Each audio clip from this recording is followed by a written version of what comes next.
Day 17 ng impeachment trial. Another 25 million pesos down the drain. At anong nangyari sa impeachment proceedings? Ito si Attorney Mike Operario. Pag-usapan natin yan. At kanina nga, nasaksihan natin yung ika-17 araw ng pagdinig dito sa impeachment. At kagaya ng inaasahan naman natin dito sa cross-examination, ay mas lalong titibay ang depensa ng panig ni Sara Duterte. And that is exactly what happened because in the cross-examination of the defense, of course, it will favor yung kanilang kampo because that is a witness for Sara Duterte.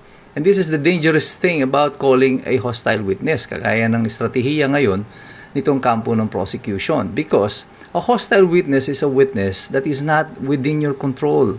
Hindi ka may control sa testimonya niya. Hindi mo pwedeng diktahan yan. And you are hoping na magkakamali lamang itong testigo at pagkatapos you will pounce on it. Doon ka aatake doon sa pagkakamali ng testigo na yan.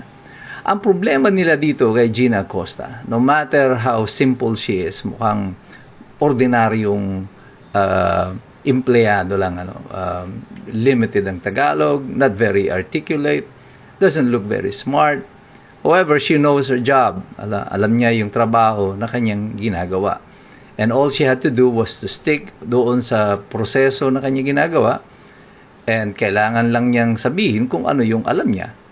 The prosecution tried to drive yung testimonya ni Acosta patungo doon sa pananagutan na alam ni VP Sara ang pag-release ng pera, ang may instruction siya, pero hindi nila mapatunayan na nakinabang si Sara Duterte doon sa pera. Kasi ang paulit-ulit ang lumalabas doon sa sagot niya, kahit sa pagtatanong ni Jesus Escudero at ng iba pa mga senator judges, hindi hinawakan ni Sara Duterte ang pera.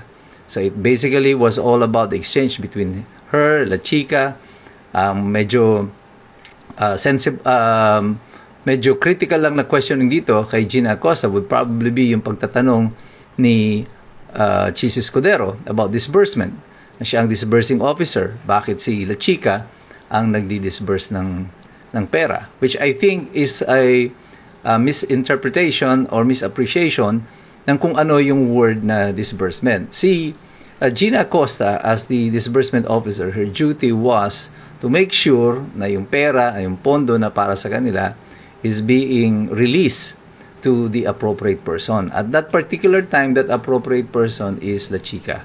Sa kanyang pananaw, si La Chica ang dapat na mag-abot niyan doon sa mga dapat niya mapuntahan because these are confidential matters. Hindi pwedeng siya ang personal na mag-aabot ng mga pera nito. Kaya nga merong mga confidential agents or supposed to task to handle this. Now, this will boil down eventually on a question or interpretation of law, which kung mayroong question agad as to the interpretation of law, criminal liability will no longer attach. Kasi kung hindi malinaw yan from the very start, kung anong sinasad sa batas, kung sino ang allowed na pa-receive ng pera at anong difference yan sa disbursement, then meron ka ng legal defense. That now works to the benefit of Sara Duterte. Kaya ang nangyari nito sa frustration ng prosecution, they resorted to name-calling. Even sina ligutan, yung mga insinuation, walang common sense, walang utak itong witness. Si Raffy Tulfo asked the same question, even brazenly asking her if she's stupid, which is very uncalled for. Nagkataon lang na senador siya, kaya hindi siya pwedeng i-question about yung misleading questions or badgering the witness. Pero those kind of statements are typical of Tulfo, pero doesn't bring him anywhere closer to the truth or dun sa position na gusto niya mangyari. Of course, he being part of the majority, alam na natin kung saan siya puposisyon. Alam natin kung paano siya boboto. Pero ang problema niya dyan, hindi nila maggamit itong venue nito, yung impeachment, to discredit si Sara Duterte.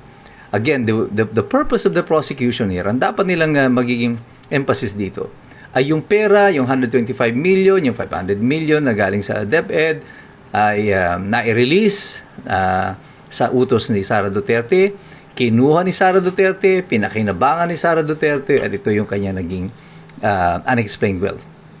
So far, none of that has happened. Malayong malayo pa sila dun sa gusto nila. Meron ko isang kaibigan na dilawan. At itong maganda doon sa mga totoong kaibigan, merong respeto. Bagamat siya ay dilawan, alam niya ang aking posisyon tungkol dito, nire-respeto niya ako. Ako din, nire-respeto ko yung kanyang posisyon. Pero, magandang tanong niya sa akin dito kanina.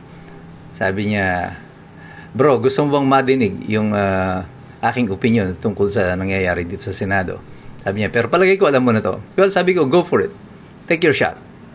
Sabi niya, tingin ko alam ng prosecution that they don't have the numbers. They cannot reach 16. They cannot remove Sara. However, gusto nilang matuloy itong impeachment kasi they're hoping na masisiraan nila si Sara Duterte sa pamamagitan ng proceedings na ito. That's why pilit na sinasama or binabanggit yung mga word na mga scam, yung mga pagdudugtong kay La Chica na binibigyan ito ng instruksyon ni Sara Duterte, yung mga insinuations na mayroong katiwalian, because there is no evidence to prove it, they're gonna resort to insinuations na lang because this is about propaganda. And I told him, tama ka, that is exactly what I've been saying from day one. This impeachment proceedings is nothing but propaganda. Wala akong problema kung magpropaganda kayo. Ang pink, ang dilaw, ang administrasyon, pati mga NPA, mga komunista. Magpropaganda kayo laban kay Sara. That's fine and good. Kasi trabaho nyo yan. That's the nature of who you are. That's your nature. Manira. Diba? Kasi mga politiko kayo, mga intrigero, intrigera. That's your job. Diyan kayo kumikita. Gawin nyo yan. But, do you really have to use our money? The people's money? Para maglunsad kayo ng sarili nyong propaganda? Bakit hindi nyo gastusin yung mga pera ninyo na magawa kayo ng sarili nyong propaganda? Sigurado naman tayo maraming mga kumita dyan sa flood control. Pwede nyo ubusin yan. Kami na nga nagbabayad ng sweldo ninyo. Pati pambili ng boto nyo, kami na nagbabayad sa pamamagitan ng AIX, ng TUPAD, 4Ps, at AKAP, kung ano-anong mga ayuda na pinamimigay nyo. Hindi naman nyo pera yan. Pera ng taong bayan yan.